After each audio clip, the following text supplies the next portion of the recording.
Yung in-invite namin ng clown mag-perform, pinagtripan namin siya. It turns out he has some mental instabilities.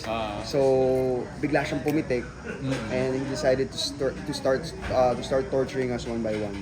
Paolo, tuloy mo yung yung mga hindi mo makakalimutan sa Prague. Hindi ko makakalimutan. Siyempre, yung bukod dun sa lamig, yung beautiful scenery, lahat na nag-shoot din kami ng mga eksena sa Charles Bridge. So, isa din yun sa hindi ko makakalimutan. Tsaka, siyempre, Language barrier meron, nahirapan ka ba? wala. Kasi lahat naman sila marunong mag-English. So, English nila was fluent naman. So, wala naman naging language barrier sa amin, sa aming cast, tapos sa mga production people from Pride. Tapos Paolo, nakilala ka before dito na medyo sexy actor ka. Dito very wholesome yung role mo, di ba? Yes. Hindi ka bad dito. Meron naman. Sa Puerto Galera. Sa Puerto Galera, oo. May mga eksena naman na medyo, hindi ko naman masabing sexy, pero parang sabihin nating steamy. Medyo mainit. Love scene. May love scene kayo. Love scene. Meron. Pero hindi siya gaya ng mga ginawa ko dati na love scenes, na talagang love scene to love scene. Pero ito mas mas init-init. Maligamgam. Feeling na medyo wholesome ka na ngayon dito? Po? Anong feeling na medyo wholesome ka na ngayon dito? Mas okay naman. Ako naman kahit ano namang project, kung paghuhubarin ako or kung balot ako, basta ready ako maghubad. Ready naman maghubad. Ngayon yata nag-gain ka ng weight na. Sabi mo Yes. papapayat ka ngayon. Yes. Holidays, grabe ako kumain sa Taiwan. Na-addict kasi ako sa stinky tofu. Hindi ko alam kung familiar kayo sa stinky tofu, pero addict talaga ako sa eating it. Tapos grabe ako mag-street food doon. So, nag-gain ako ng parang, feeling ko mga 6 kilos.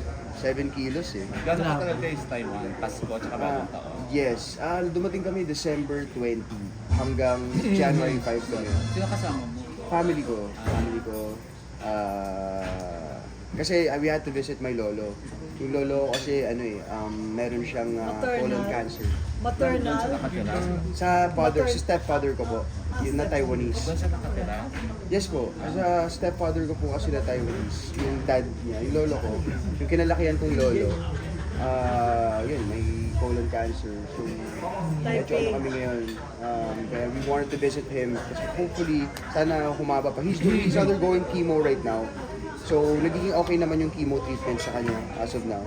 Sana, Yung dad nyo, Taichung, yes. yung dad nyo nadalaw nyo ba this holiday?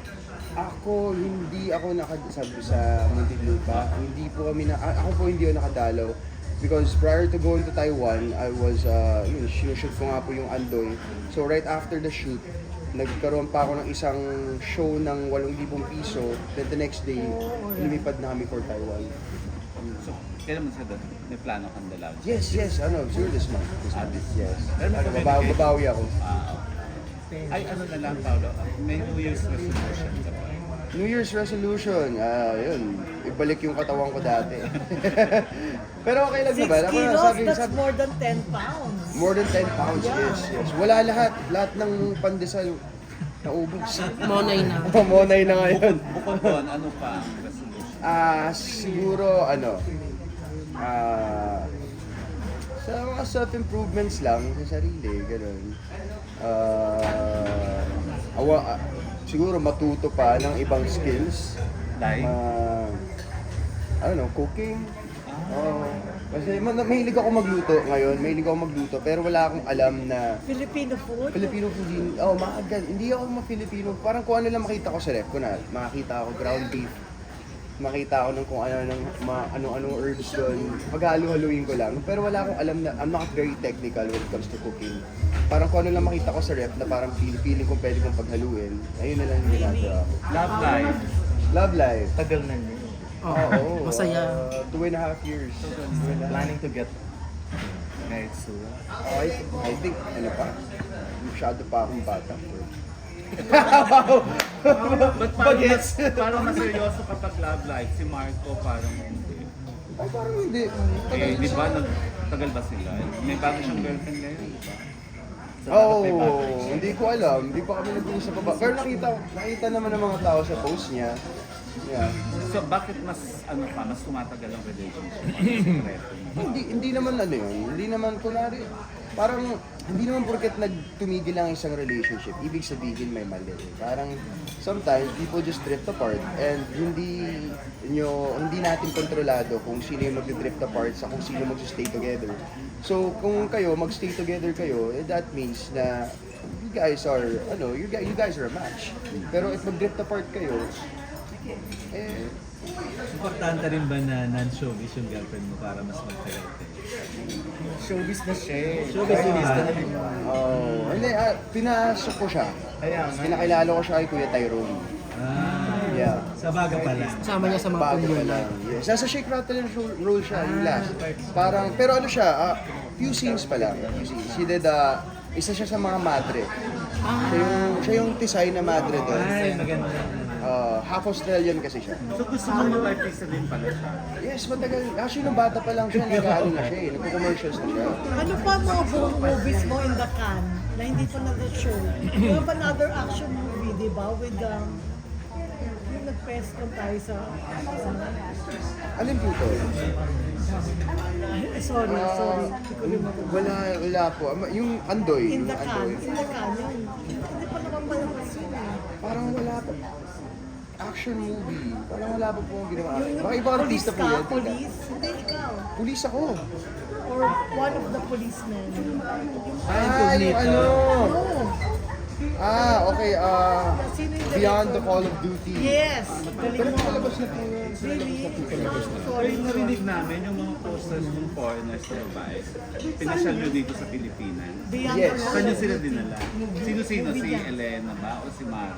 Sara? Si Sarah. Saan nyo siya Pinalabas na dinala? daw eh. BGC. Oh. Ano ba yun? Bakit may GC? Hindi, kasi wala. Hindi, galing kaming Puerto Galera noon.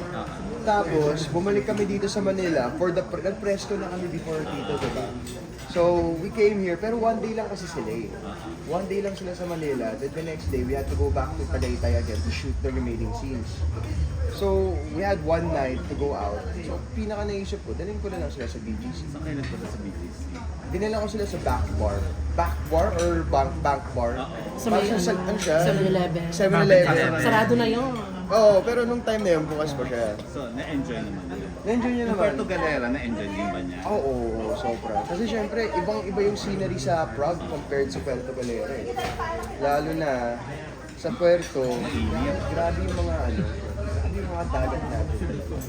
At kung minsan, feeling ko tayo mga Pinoy na natitake for granted natin yung mga dagat natin. Pero sa ibang bansa kasi talaga hirap makahanap ng mga dagat na kagaya ng sa atin. So sila Sarah, pati yung manager niya, gandang-ganda sila sa Puerto Galera. White Sand Beach. That was 2023. 22. Kasi matagal ko lang sinasabi na gusto mong makita at makausap ang tatay. Years na ang nagdaan. Sa loob ng maraming taon na yun, hindi ka ba nagkaroon ng chance na mag-exit na punta siya? Kasi ang haba na yun. Hindi, bumisita ng mga, yung hindi lang kami nakabisita for Christmas. Ako, hindi lang ako nakabisita for Christmas. Pero last year naman, noong 2025, nung kalagitnaan, bumisita din kami. Yes, nakabisita rin naman. So ano na pag-usapan nyo ng tatay? Pwede ba malaman? Uusap lang kami about career. Minsan kasi, ang pinaka napanood niya sa akin, syempre pag sa mga pelikula, hirap siyang manood ng pelikula ko kasi hindi naman lahat ng pelikula ko napapalabas sa TV eh. So, ang pinaka napanood niya sa akin is Batang Quiapo, gano'n. Kasi may TV naman sa loob ng kulungan eh. So, nakikita niya yung mga eksena ko sa Batang Quiapo, tapos ina-advisean niya ako na oo nga, ganyan, yung mga magiging kontrabida, doon ako nalilinya. Tapos sana daw maghanap ako ng way na, wag lang mag-stick sa pagiging kontrabida. Mag-try din ng iba't ibang roles. Binigyan mo ba ng time frame yung sarili mo kailan ka magpapasex? Sorry, ano po yan? Time frame. Kung kahit ilang kailan ka magpapasex. Wala naman. I think andun na yun eh. Feeling ko andun na yun sa akin. Kumbaga medyo doon ako nag-start. So, feeling ko hindi na siya mawawala. Siguro mag-tone down, ganun. Pero ako naman, lagi ko naman sinasabi, ayoko na mag-sexy. Pero every time na may dumarating na magandang script sa akin, tapos nababasa ko na yung script, nagandahan ako.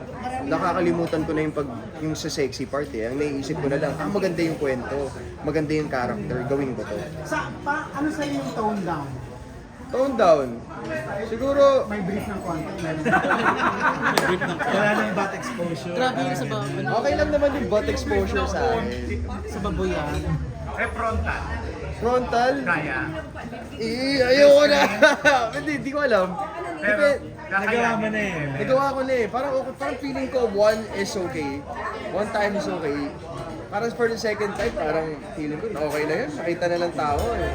Paolo, isa na lang ako. Pero pinagmamalaki mo naman yan. Isa lang. Sorry. Pinagmamalaki mo naman yan. Oo naman. Ah, Hindi naman tayo. Isa na lang Hindi naman ako. natin papakita for the first time kung hindi tayo. Isa na lang, Dax si Paolo. Paolo. Sorry. Dax. Mga tanungan, grabe. Isa na lang ako, Paolo. Parang Viva Max ng pelikula yung pinapromote natin ngayon. Paolo, isa na lang. Anong alam mo sa status ng case ng daddy mo? Gumugulong na ba? May chance na ba siyang makalabas? Na nilalaban nila. Yun ang pwede ko sabihin ngayon is, of course, hindi pa rin kami sumusuko. Yung buong pamilya, hindi naman sumusuko. Siyempre, hoping pa rin kami na may apila At makalayo. at makalayo ulit siya. Thank you. Thank you. Ang routine ko talaga, pag nagpapabatak ako, is basketball. So, usually, ako niyan, 3 to 4 times basketball ako a week. Then, every other day, nag-gym talaga ako. So, aside from that, of course, the diet is 70% of your fitness journey. You know, even with a good routine, even with a good fitness routine, if you don't have the good, if you don't have the healthy eating habit, walang mangyayari. Para matulungin sila. Back to this, yes. Para